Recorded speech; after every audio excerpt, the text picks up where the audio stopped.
அதே மாதிரி எங்களை பார்த்தா அபிப்பிராயம் நல்லா சொல்லிட்டு போயிடும். அதனால நாங்க தான் பெருசுன்னு காலம் பூரா எங்களையவா நினைச்சுக்கிட்டு இருக்கிறது. ஒரு அறிவாளிய பத்தி நினைக்க கூடாதா? நீங்க இந்த நாட்டில் எத்தனை பேர் அதிகாரிகள், இந்த அதிகாரி நல்லவர், அந்த அதிகாரி நல்லவர், இவர்களை பற்றி புகழுங்கள். எங்கோ கூத்தாடுறோம், அது இங்க வந்து தரையில காமிக்கலாம். நாங்களெல்லாம் கலைஞர்னு பேசுறாங்க எல்லாரும். அது இப்ப வந்தது பேர். சமீபத்துல எங்களுக்கெல்லாம் பணம் வந்த உடனே கலைஞர்னு கொடுத்தாங்க. அது எவன் காசு வாங்கின்னு கொடுத்தானோ அதுவும் எனக்கு தெரியல. கலைஞர்னா ரொம்ப உயர்ந்தவர்களா? அப்படி அல்ல. நாங்கெல்லாம் எப்படி, நாங்க இன்னைக்கு கோடீஸ்வரன். கோடீஸ்வரன் மட்டும் இல்ல, இன்கம் டாக்ஸ் பாக்கி காரணங்க நாங்க தான். நாங்க பெரிய தப்பெல்லாம் அங்க செய்வோம். இன்கம் டாக்ஸ்னா என்ன ஜனங்களுக்கு தெரியல, அது அறிவில்லை. இன்கம் டாக்ஸ் மக்களுடைய பணம். மக்களுடைய பணத்தை கொடுக்காம ஏமாற்றுற கூட்டம் இந்த கலைஞர் பசங்க அவ்வளவு பேரும், என் உள்பட.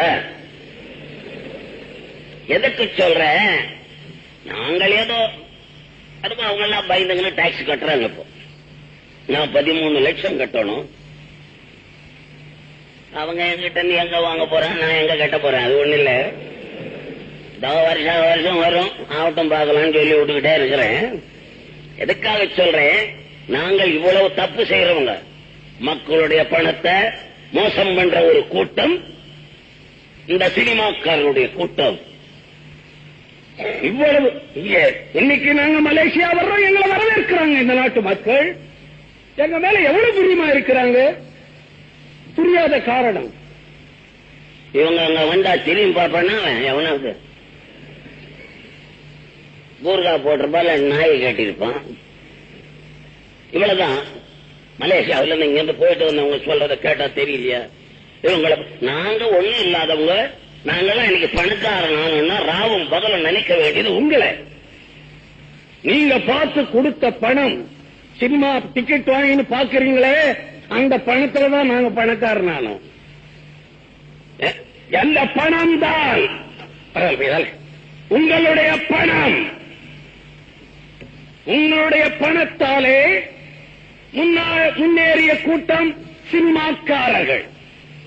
நீங்கள் தான் எங்களுக்கு தலைவர்கள்.